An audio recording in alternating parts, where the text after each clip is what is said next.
some of the teachings of yoga that I'd learned in my childhood. And one of them that really just came to life for me was this teaching that peace really has to begin within ourselves. Yes, I find even the definition of yoga, like the mainstream definition of yoga, is off, and I don't know where it started, but it's like we hear that yoga means union, of course, but I hear that it's defined as union of mind, body, and spirit. But when I look at the ancient texts, it actually means union with our soul. One of the Sanskrit words that I focus on in the book is klesha. And that word, it literally translates to mind poison or a destructive emotion. But it's interesting that those are such powerful words like poison, destructive. And it's just fascinating to me that the ancient yogis, they understood the power of the mind. Mind is amazing and that it can uplift us and it can be like a platform to greater creativity and purpose and peace. But the mind is also powerful in the sense that it can literally destroy us. On that quietness, then like dormant energies start to awaken. Like that's the power of our quietness and our concentration. So energies within us that could be creative or healing that are kind of blocked, they start to surface. And then, I mean, everything starts to change, when our own dormant energies start to awaken and surface, then we come to know this other Sanskrit word in the book I use quite a bit is swadharma. We get to know our swadharma, which is, in the philosophy, there's a distinction between soul and spirit. So on a soul level, we're actually all the same. We all carry that quietness and vastness and what quantum physicists would call pure potentiality. Welcome to your journey to find true tranquility on the Tranquility Magazine podcast.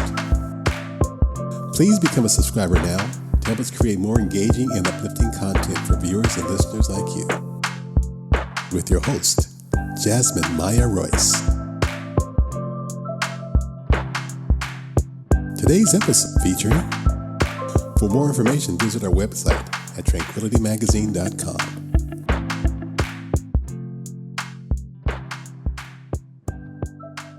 Today, I am so excited to have Reema Datta.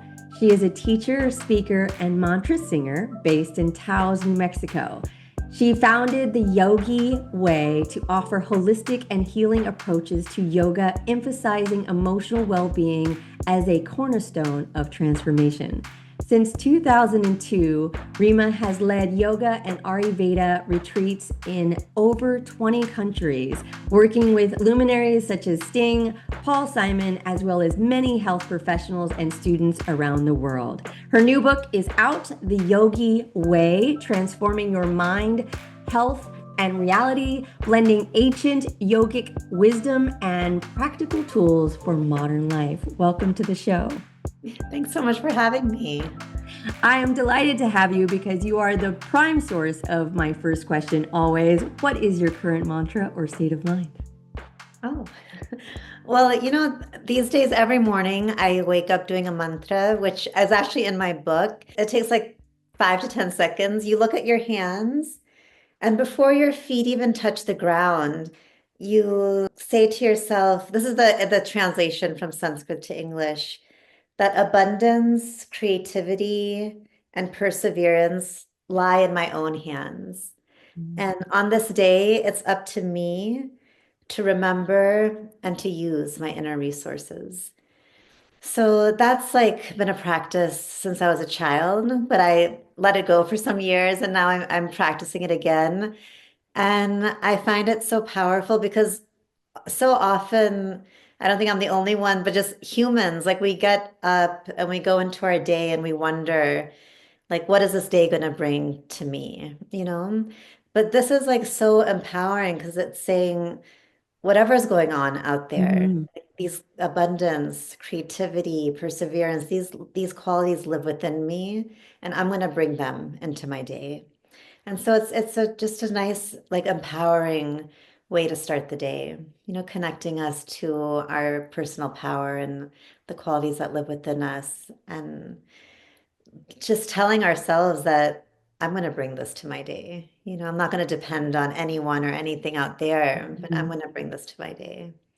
So that's a mantra I was taught when I was a child, and it's very common in India. Children learn this. And so I included it in my book and I brought it back into my own life.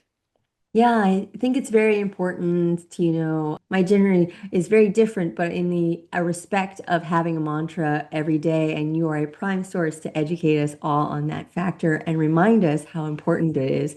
And what you said there was very poignant that I think creativity is a vessel of why we're alive, and forgetting to be creative that happens to all of us as we evolve and get older.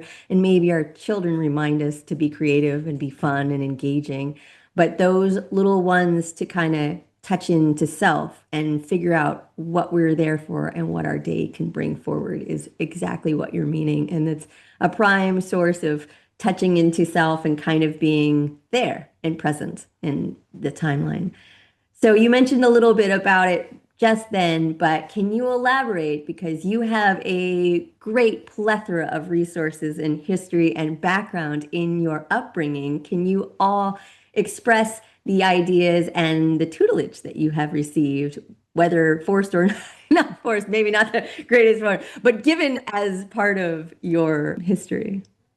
Yeah, there was a lot that was just a part of our day, just like this mantra, like my Mhm. mom taught me and my brother when we were little. And so I was kind of surrounded by yoga philosophy and aspects of yoga like mantra and breathing and Ayurveda. My grandmothers and mom practice Ayurveda and cook according to its principles. So I was always around the nutrition and the food and the principles of yoga and Ayurveda, but we never like thought anything of it. It was just part of the day. Mhm.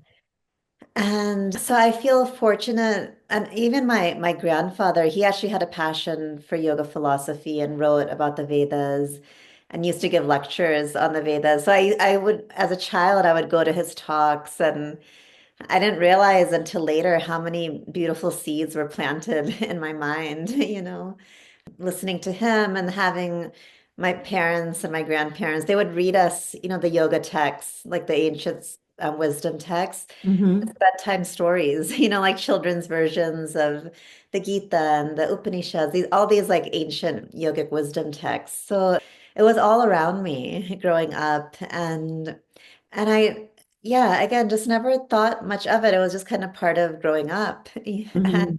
but I always had a keen interest, especially in the philosophy of yoga. And it wasn't until my early 20s that I was living in New York City and I had a totally different line of work. I was working at the United Nations and had studied international affairs for a bachelor's and master's degree. So put a lot of effort and energy into that field and had a great job, as a young 22-year-old at the United Mhm. Nations. So I was very fortunate. And I was in that scene when 9/11 happened. Wow. That was, life-changing. And in that moment, it brought me back to some of the teachings of yoga that I'd learned in my childhood. And one of them that really just came to life for me was this teaching that peace really has to begin within ourselves. Mhm. And here I was like working at the UN, and all my friends were at the World Bank or the United Nations. And we were all so like sincerely, wanting to bring peace to the world, which is beautiful. And at the same time, living in New York City, I could see, and part of the reason I could see this is because I was one of these people who didn't Mhm. really carry a deep sense of inner peace.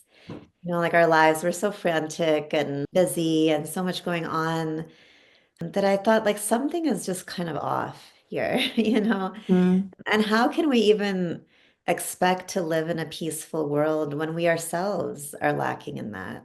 And it just hit me like we can't overlook the step of cultivating peace, like really genuine, lasting inner peace within ourselves. That has like we can't just go over that step, we can't Yeah. dismiss that step. And I left at 2001. I left my career. I left New York City, and I just decided to devote my life to yoga, to practicing, understanding, learning, ultimately teaching. And I also at that time I was like during the weekends and the Mhm. evenings I would go to yoga classes in New York City, and I loved them. I really enjoyed the sequences of movement, and always felt great and beautiful. And I could also see that there was so much missing, like the Mhm. teachings on the mind and how our thoughts and emotions affect our body, and just some of the deeper philosophical teachings. I didn't see them at all, Yeah. being passed down or even being understood by the teachers. True. So I felt like, if I if I do quit my job, I have some work. There's some work for me to do. Yeah. I think it's beautiful what you expressed there in the idea that, understanding your background, which is very much needed in a way that your parents, which you mentioned in your book, are immigrants that came here, and your history is part of what now has assimilated itself into our Western perspectives in Americanism, I would say loosely, in a way that we have borrowed some and so many of these aspects of history from your culture and misinterpreted it sometimes, misused it, and benefited from it, but also done a work that we can reflect and learn from it in a deeper way, that we have a better understanding of history that came before our small timeline here as Americans and being in this country, but also, different perspectives. I always laugh when I go somewhere else, and when I lived in the UK and I was having, American food, it was never anything near what American food Right. would be here. Exactly. Yes. So it is their version of what our version used to be, or their Exactly. interpretation. And that makes sense when you had that.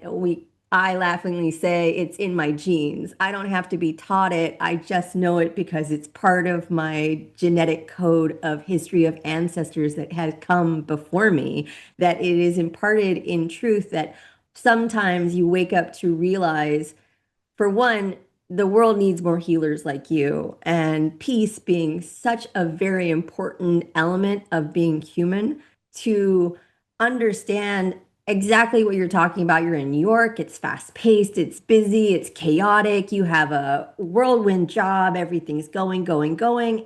Just a teaching point that is about understanding that you need to be and develop peace for people. And so I think it's very important that it happens that you have moved away from that sector to be better equipped to benefit everyone. So, in that, I want to ask you, because you are a prime source of expanding our knowledge in some Sanskrit words. So, can you educate us about some meaning of a few and impart some truth of their deeper meanings? Sure. One of the Sanskrit words that I focus on in the book is klesha. And that word, it literally translates to mind poison or a Mm. destructive emotion. But it's interesting that those are such powerful words like poison, destructive. And it's just fascinating to me that the ancient yogis, they understood the power of the mind. Hmm. Mind is amazing and that it can uplift us and it can be like a platform to greater creativity and purpose and peace.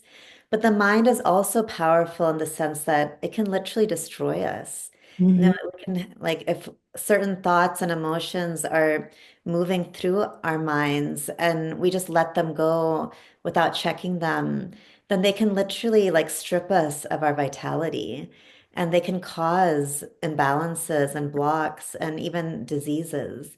So when they said that the mind is powerful, it was both, that it Hmm. can be destructive or it can be uplifting and empowering. So a lot of the ancient yoga teachings are acknowledging, like, what are these kleshas? What are these thought patterns and emotions that destroy us, that literally destroy us, and like take away our joy and keep us away from our purpose. And so the ancient texts, like the Yoga Sutras, identify five major kleshas. Hmm. Those are fear, anger, attachment, delusion, like mistaking illusion for reality, feelings of separation. And then in the yogi's way, I added some more kleshas that we struggle with a lot in today in the modern world. Shame, anxiety, depression, jealousy. So there's like nine main kleshas that we work with in this program. And the yogi, the book is like a window into a larger program. So you mentioned in my bio, it's like emotional well-being is like a cornerstone, Hmm. to healing and to living to our full potential, because these emotions are so powerful. And so we really look at them, and we look at the ones that are hard to look at, Yeah. and the idea is that we're not like repressing these emotions and we're not like grasping to them, but we're just acknowledging that, yeah, sometimes I get gripped by fear. Sometimes I get gripped by anger. Like this is True. real, like being human, we all do. But how can I experience these emotions in ways that are healing, that Hmm. I can move through them and past them instead of ways that are like destructive? Yeah. So that's really at the heart of a lot of the teachings in this program, and really focusing on the mind. And the way the yogis define the mind is the storehouse of thoughts and emotions. Mm. And there's a lot of teachings on how the mind, essentially our thoughts and emotions, is affecting the physical body, our physical Hmm. health, and even our physical reality. Yeah. So a lot of the work we do is at that level of thoughts and emotions. Yes, you did a lot of points in the startup of your book, and it is like you said, it's a practice and a whole exploration of yourself with months or weeks, rather, that you go through and you kind of develop these understandings to reorientate yourself and have a practice and understanding how to kind of dive into the aspects of your mental and balance it in a better way for the best, not the lesser. And you did speak about especially illnesses coming to the forefront when you were ignoring your own inner thought process and your well-being. It manifests as something else when it comes to health issues. And you do dive into that, especially for our awareness to be more, and that is more of an Eastern idea that you would heal self before you have to mandatory heal ourselves because we are going already to the hospital for something that has created itself in our body, that we're just realizing that we have a problem because we have ignored our body or our mind or both together. So you do speak about something that I really applauded you on, and I was looking for one when we're talking about the mental and the fusion of the body a little bit. So you explored your background into understanding the overall concept of yoga and what it was aligning to that it was missing as you experienced from other people and other practitioners in there in the overall scope of the outcomes or the deeper root of what you were expecting or looking for, maybe. Mhm. Yes, I find even the definition of yoga, like the mainstream definition of yoga, is off, and I don't know where it started, but it's like we hear that yoga means union, of course, but I hear that it's defined as union of mind, body, and spirit. But when I look at the ancient texts, it actually means union with our soul.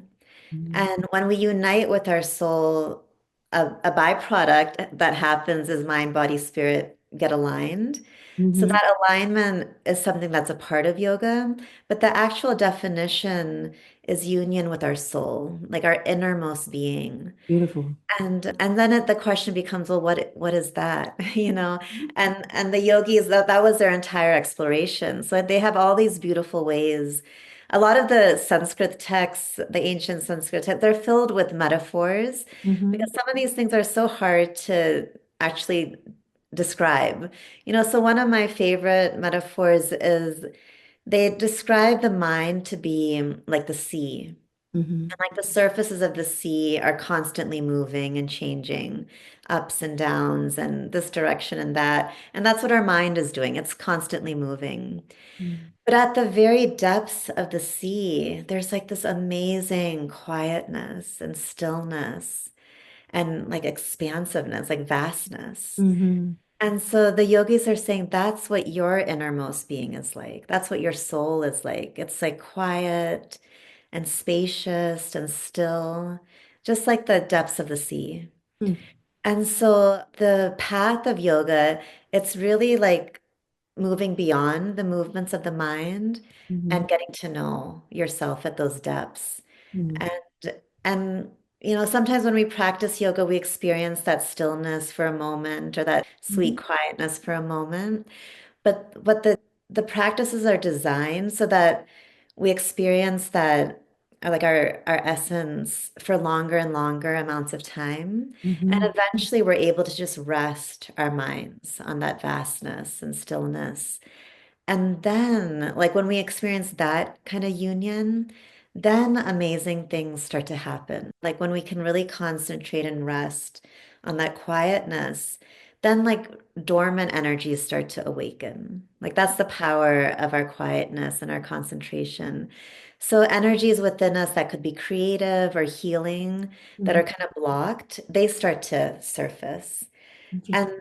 And then, I mean, everything starts to change, Hmm. when our own dormant energies start to awaken and surface, then we come to know this other Sanskrit word in the book I use quite a bit is swadharma. We get to know our swadharma, which is that's so in the philosophy, there's a distinction between soul and spirit. So Hmm. on a soul level, we're actually all the same. We all carry that quietness and vastness, and what quantum physicists would call pure potentiality. Because Hmm. that's what that vastness really is. It's just like this field of endless possibility. Hmm. So at our soul level, we're actually the same. But what happens when we can just rest in that soul space as we and those dormant energies start to awaken, we come to know our swadharma, which is like the very specific gifts that we were born to contribute to the world. And that's like spirit. That's like our spirits, that those very specific things that we love and that we want to give. And Yeah. that's what makes us unique and a part of the whole. Like we're all born here to contribute something to the whole of Hmm. life. And it's interesting because we, as humans, and I do this too, that's how I know it's so real, that, we want peace to come from that thing or that Hmm. person. But the yogis are saying again and again, like if you really want to experience like genuine peace and satisfaction, that only comes from giving. And it comes from not just giving anything, for the sake of giving, but giving your swadharma, like giving the gifts that you were born to give, like your unique talents and contributions. And then, giving that wholeheartedly and authentically, that's what's going to bring peace. Hmm. So, yeah, so sometimes I feel like those messages are lost in the mainstream, Yes. dissemination of yoga, where it's so physical. And Hmm. um I don't have a problem with the physical practices because asana, the physical postures are very powerful in Yes. helping us to loosen blocks and awaken dormant energies. But I feel like having an understanding of the philosophy and having a motivation of Mhm. why we're practicing makes all the difference. Yeah. I totally understand you there because I felt like when I came back to the States and I'm here in Los Angeles and I was trying to find a yoga practitioner in a way that I wanted more what you expressed, that deeper meaning. I wanted to a movement of flow to release what I don't need and take in what I do, and making it more a practice of both duality and then tapping into my purpose or finding it through or via movement. and I'm in Los Angeles area or county. And the idea of here, there's tons of yoga practitioners everywhere. And I applaud everyone trying to do their part of learning a skill set like this. But for me, it was all I was running into the workout, the regime, the look, the fitness, the physique, everyone trying to be lean, skinny, especially women, and trying to figure out how we could keep our bodies at a certain potential, which was the atmosphere of expectations of what we think pretty is in our mind with all those. And it was a deviation from what I was looking for myself that I wanted more of that depth that you speak about, that inner knowing, and that really the vision quest of perspectives to open up to. And I wanted that as a more reflective time or deeper stillness, as you say. But it was harder to find. And it's a great thing to explore in different realms and what calls you as a person and how you like it. You can find every kind of things, but I always think a great teacher is you find it when you're not looking for it sometimes. Yeah, yes, that's true. Yeah, so but you dived into something that I have a similar outcry and a very different perspective. And I was applauding you talking about it in your book and the idea that you were researching so much that you've already mentioned before, the background, the tutelage, everything for the yogi practice and the woman's voice. Can you expand on that aspect in your own understanding and what you've developed out of it? Sure. When I started teaching, I moved to San Francisco and started teaching us at a studio there. And then I had a series of teachers like in the Western world, and they were all great. They were like Mhm. really wonderful teachers that I'm grateful they were in my lives. And they all happened to be men too. But which is on one level, that's fine, but on another level, I started to realize like it's like a question. I don't have the answer, but it's like a lot of the styles of yoga were created by men, that are popular, like Ashtanga, Iyengar, Kundalini, Mm-hmm. Bikram, Anusara. They were all created by men, and they all can't really argue with this. They all focus on the body. They all focus on Yes. asana. Mm-hmm. And I know like Iyengar had a very deep understanding of yoga, and his books do get into more than asana. But somehow at the level of classes, the focus was pretty much the physical body. And so and there's so much more going on, Yeah. inside of us. Like in the yoga text, the physical body is just one layer of the body. They talk about the energetic body, the mental body, the higher mind, the conscious body. So there's like layers and layers of the body. But I found the focus just to be on the physical body and the teachers to mostly, and the founders of these styles to mostly be men. So I did kind of search for a while for women teachers, and then even, my students, they kind of shared the same story. They were like, wow, most of these styles are created by men, and my body doesn't necessarily want to do what these sequences are asking of. Mhm. And so it was just all around me. And even like some just very very obviously harmful things. Like I traveled around the world teaching yoga for a few years. So I met women, all over the world. And a lot of the countries I went to, there were several women who told me that they stopped getting their cycle, like their periods, Yeah. for years. They were like, we've never even had a period. And they were just doing like really, really strong asana, Mm. not taking breaks when they were on their cycles and not being like encouraged to do so or asked. So it was just on so many levels, there was like these windows of need for women's bodies to be addressed and our needs to be addressed, and Yeah. which was like just simply it wasn't happening. Mm. And I didn't really find, a woman teacher. And then I just went back to my own family, which I'm grateful, like just even my mom and grandmothers are practitioners. So just learning from them and, giving importance to the other aspects of yoga, not just the physical, but the mantras and Mhm. the way to heal ourselves through nutrition and just how that is yoga too, you know. So what I offer in the book is a holistic practice that includes movement and breathing, but also includes nutrition and mantra and ways to work on our mind and emotions and really make it a holistic practice, you know, visualization and prayer, meditation, bringing that all into a practice.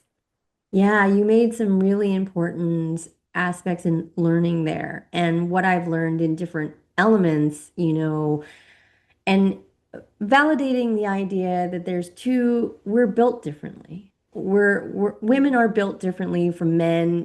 We can go back to simple things. Women need more sleep than men, 8 to 10 hours, where men can survive on 6 to 8. And their workout regime sometimes is not built for our bodies in the way that we can stabilize and keep up with the speed that they are gifted with. And so there is a balance of the duality for both women and men that, despite their differences, have a different way of physically operating. To lose something as important as a gift for a woman, to your period, to your ovaries, and understanding what our, deeper work in a perspective of that way is that we lose that power when we try to flip into the masculine more often. And we are driven and inspired by men on the forefront doing these exploration and teaching us, and then it doesn't align sometimes. Men tend to be linear and women turn to circular. So we like to be open in different areas and different aspects. That's why the partnership is beautiful, but they have to find that one does not work always with the other. And it's not a shame on one not being with the other. It's just we just move differently. And being aware of that is so important for a lot of people to understand that we can't keep up sometimes, and not as a detriment. It's just the way we operate, that we don't feel guilty, which is the worst Absolutely. thing for a woman to be. I feel guilty. I can't do it. Why can't I do this? But No. very clear on a lot of things. And you tap into so many elements on building and working through things throughout your book. But for the basics, I want to start with the foundation and build us a foundational aspect in what you talk about to kind of set our stage for exploration in your field. Sure. So with the Yogi's Way, I offer this framework where we have four foundations. And the idea is that, like, if you think of a house, if the foundation is weak, even if we put beautiful things in the house and the house can fall apart any second, it doesn't really matter, Yeah. right? So it's the same with our practice. You know, like if we have a strong foundation, then we can really flourish. And so there's four foundations, and the first one is motivation. And that's just like coming to the very basics, like why are we even doing this? Why are we even practicing? And the ancient texts are so beautiful because they constantly remind us that we're actually not practicing yoga for our own peace of mind or health of body. Like that happens as Yeah. byproducts, but the reason, like the motivation to practice is so we have more to give, more energy, more wisdom, more insight to give, you know, more energy to contribute our gifts, our swadharma. Mhm. And that it's like this, it could be like a subtle shift in mind, but Mhm. it's really profound, you know, and there's a lot of reference in the text that when we are firm in a Mhm. broad motivation like that, like I'm practicing so I have more to give. Yeah. Like something powerful shifts, and it's like the whole universe supports us. You know, Mhm. because practicing yoga, it is like to have that window 3 times a week or 4 times a week or every morning to do Mhm. a practice like that. You need some blessings for that, you know, Yeah. just to have a lifestyle that you can do that and maintain that. So they say when we have that kind of motivation, we are blessed. Our practice is blessed. We are blessed. The universe wants to support us, you Mhm. know, which makes sense. Like Yeah. if we want to practice, like we want to loosen the blocks and knots so we can connect with our Swadharma and contribute our gifts. And of course, the universe is going to be like, yeah, I'm going to make sure you have the means to practice, you know. So motivation is really important. And I feel like, we say it often, like I'm practicing for the benefit of all, but Mhm. it's easy like to say things Mhm. in the text, it's just like you want to feel this in every cell of your being, in every breath, in every movement, whatever, in every mantra, whatever your practice is, you really want to feel like this is for the whole, Yeah. I'm connected to. Well, we're all part of a bigger structure if you resonate with that. Some people, it's very different. And so open to the idea that our betterment of our personal journey helps the impact of the world in our elements. And I agree with you that, great yoga moments are filled with crying. Sometimes Yes, sure. to release what I don't need, where I've seen it with so many people, you get to the core, the foundation, you could call it the first chakra, and where you have brought forward all these emotions and all these moments to kind of give yourself or learn to create a solid foundation, which is so important. Your analogy about a house, we live in I am in an earthquake area, so I like my foundation to be, Yes. earthquake resilient. And I will use that metaphor with me. I want to make sure that I can withstand the blows, that I still can keep my foundation stable, no matter if the house falls down or not. But it's so important. And I want to throw back to what we were talking about in the female perspective and also the men in a way that you speak about it in your first kind of the first journey.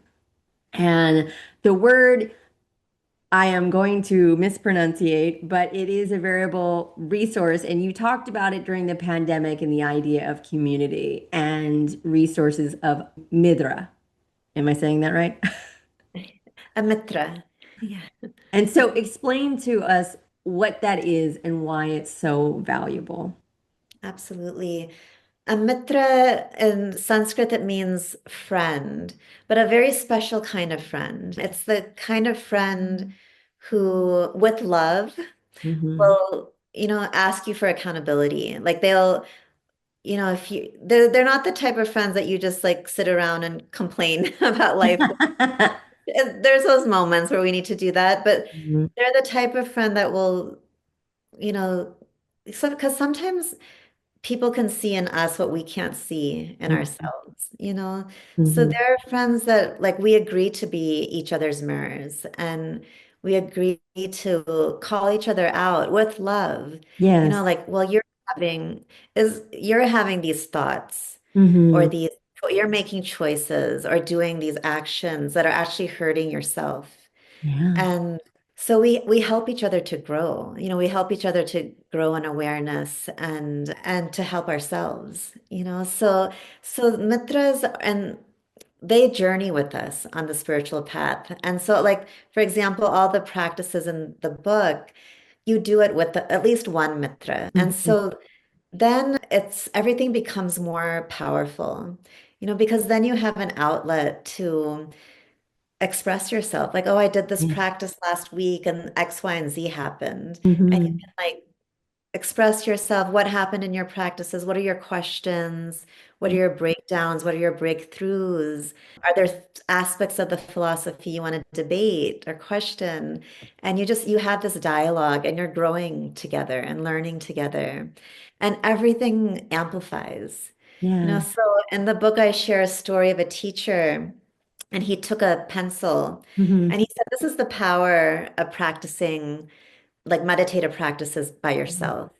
And with ease, he just broke the pencil in half Hmm. because we're not that powerful alone. And then he took a wad of pencils and he said, this is the power of practicing together. And Hmm. he tried with all his strength and he couldn't break those pencils because we're stronger and healthier and more resilient when we're practicing together. Hmm. So with mitras, you have like you in Sanskrit, a mitra is not just a friend, but it's someone that you keep promises with Hmm. and you have like a contract with and Hmm. agreements with. You practice honesty and friendship and love. You know, so with your mitras, you have these commitments that, okay, this week we're going to do these practices. And every week we're going to meet at this time when we're going to discuss our experiences. And we're going to be as transparent and vulnerable and courageous as possible. And we're going to help each other and grow together. And so it makes all the difference in the world to have a mitra or two to journey with, on your spiritual journey. Yeah, I think it's very important that you share like some statistics. I may be saying them wrong, but it was 45% will be not as successful when it's 95% that will be successful with someone else motivating you and we call calling you out and making sure you're consistent and doing it. And, you have to have a coach in a way that it's you're the coach today and they're the coach today, like keeping it going and keeping it consistent, that you have accountability, that you have someone that's relying on you to go on this deep journey together.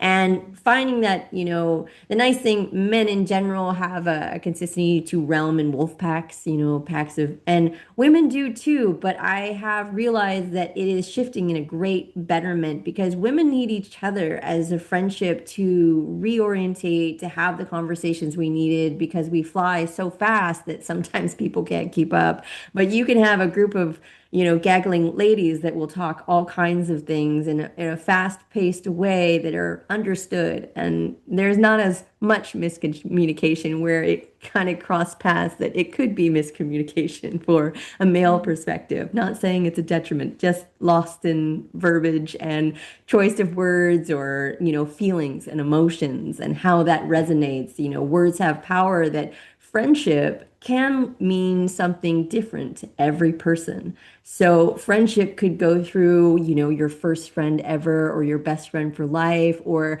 some acquaintance that you just met. And friendship is where people find the truth to the word in their own journey. But I think it's very valuable to find someone to do this journey with. And you give some resources for your website. Can you tell everyone where your website is if they need it? Yes, reemayoga.com, Reema yoga.com.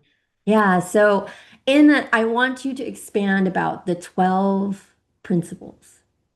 Sure. So there's the four foundations. So motivation is one, and then the other three are stories.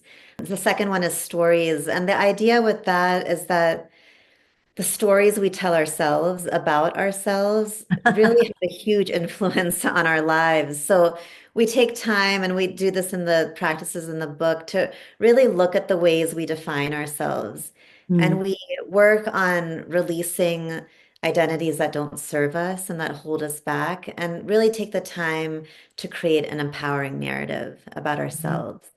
Because the way we think about ourselves, the words we use, you mhm, just said, our words carry power, and they absolutely do. So the words we use when we define ourselves, we look at all of that really closely and create like an empowering narrative, because that is a foundation for all the other practices to work.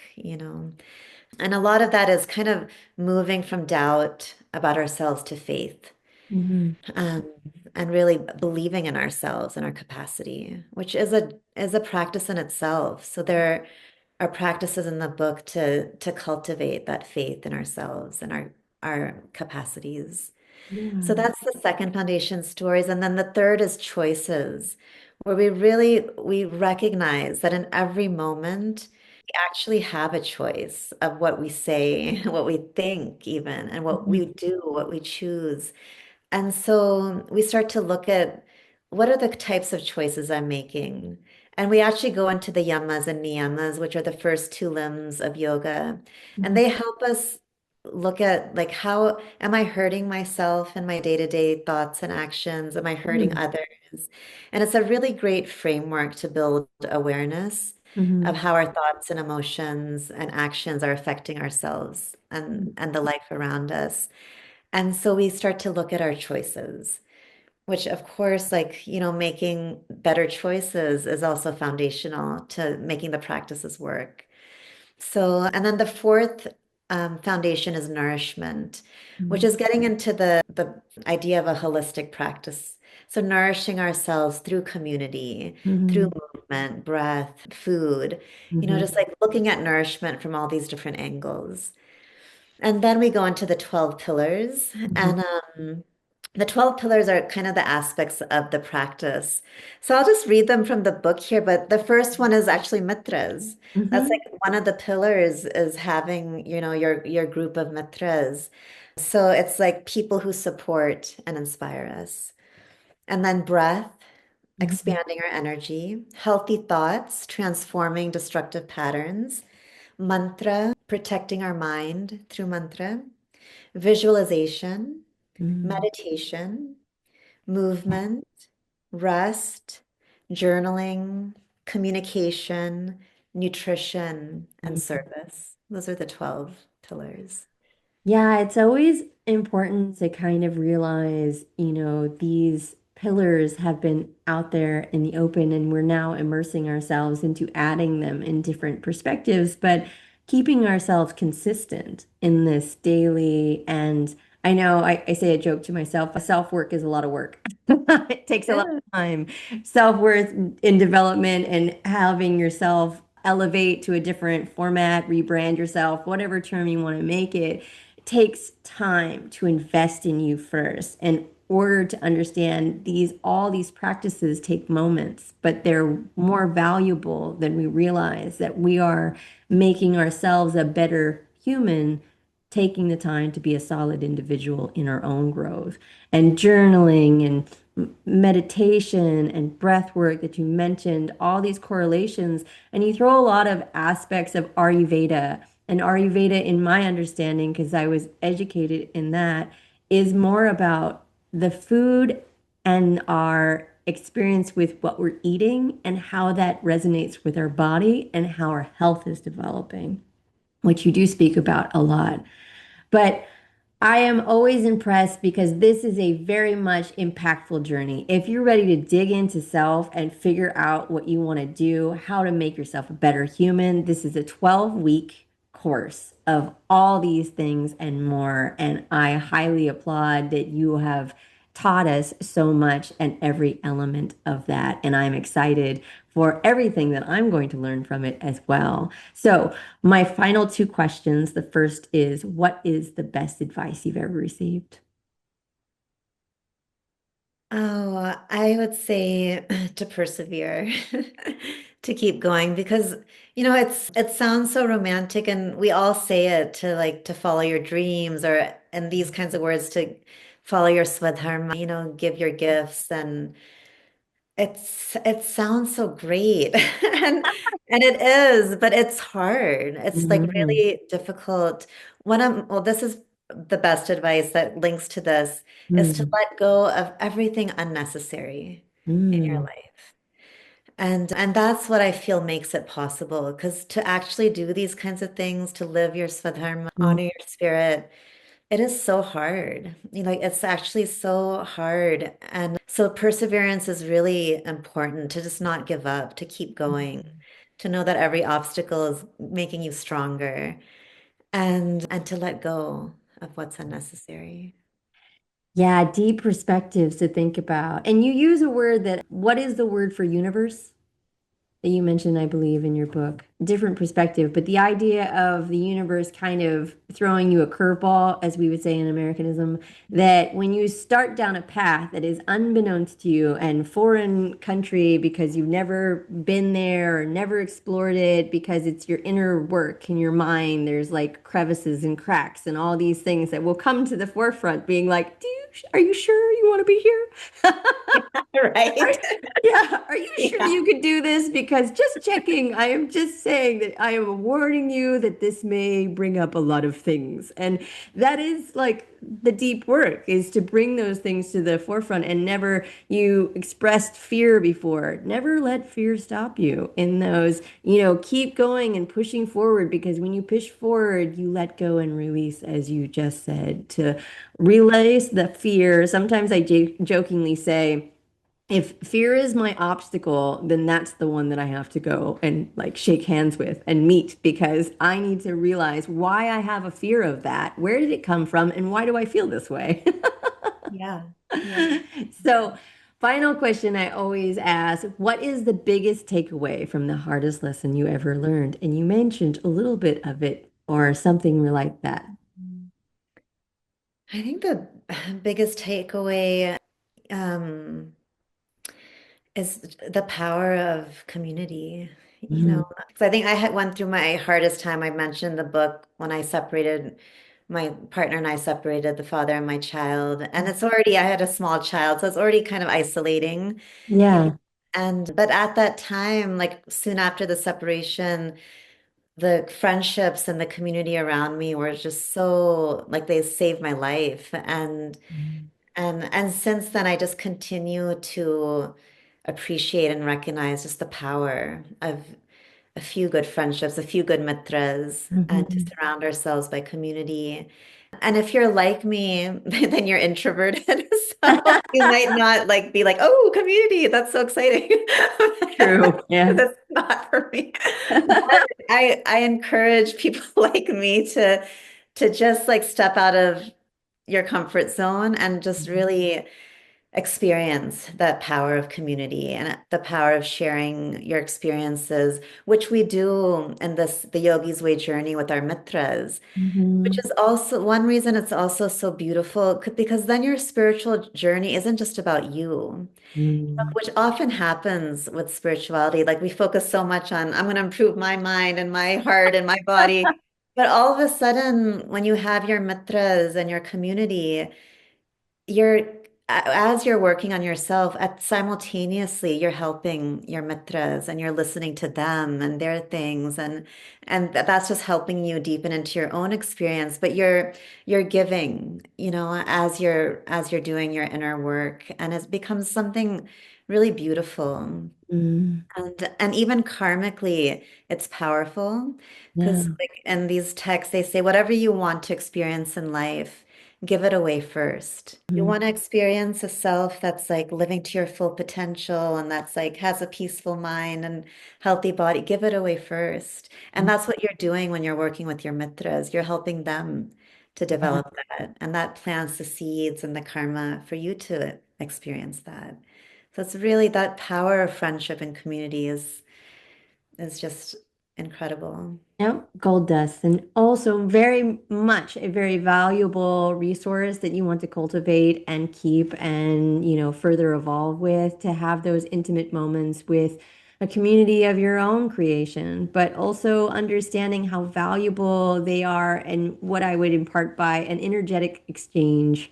Sometimes you feel uplifted when you are with someone that you love and trust, and some people you don't feel that same moments. You're like, "Ooh, I feel tired and toxic Oh and yeah. weird," and Yeah. so understanding your deeper alignment with your body to kind of figure out if that's a good, but and good mantras will elevate you and shake you out and keep you, and that's what you've imparted right there. Also, I would say on a statistical average, women who get pregnant and have a child, everybody's excited about the pregnancy and you're all around you and they're everywhere. And the first year, they're all up in all everything. And then it dissipates and you're not working yet, or you may take some time off and you're left with yourself and a child. And that can be very jarring for a lot of women, being isolated and feeling like, who can I call? Because, your partner's at work, or maybe someone departs, like you said when your child was 3, that could be very jarring that, that is when they need the most attention, child everywhere, touching everything, and how to parent by yourself is a very noble gesture and a very hard course in a way that, and then working on yourself in between that, very impactful. And having those resources of friends and community is so valuable. You don't ever realize until you get older how valuable they are and how hard they are to get when you're later, unless you try and reach out. Even though you're extroverted, you can find lots of resources and lots of other people out there. They're just as introverted or restrictive in their community and want to build one because they're desperately asking, but they're not really looking because they're worried they can be rejected. But, being open to receive, and that's Yes. it. Yeah. Please pick up the book. It is an exploratory journey on yourself, your ideas, finding your own connections and friendships, the Yogi's way, transforming your mind, health, and reality. It is an all kinds of encompassing 12-week course of so many things that you can make yourself a best and better version of yourself in the future. Thank you very much, Reema Datta. It was an honor to have you. Thank you for having me. It's such a pleasure to be here. If you do get the book and you want to go through the course with me and a group of mitras, I'm offering it online. Meet every week for 12 weeks and go through the practices together. Namaste. It was a delight to have you, and thank you so much for your time.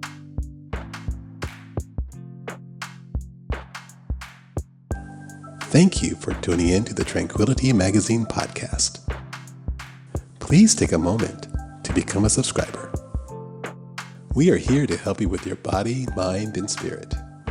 We want to thank our team for helping create every episode and content at tranquilitymagazine.com.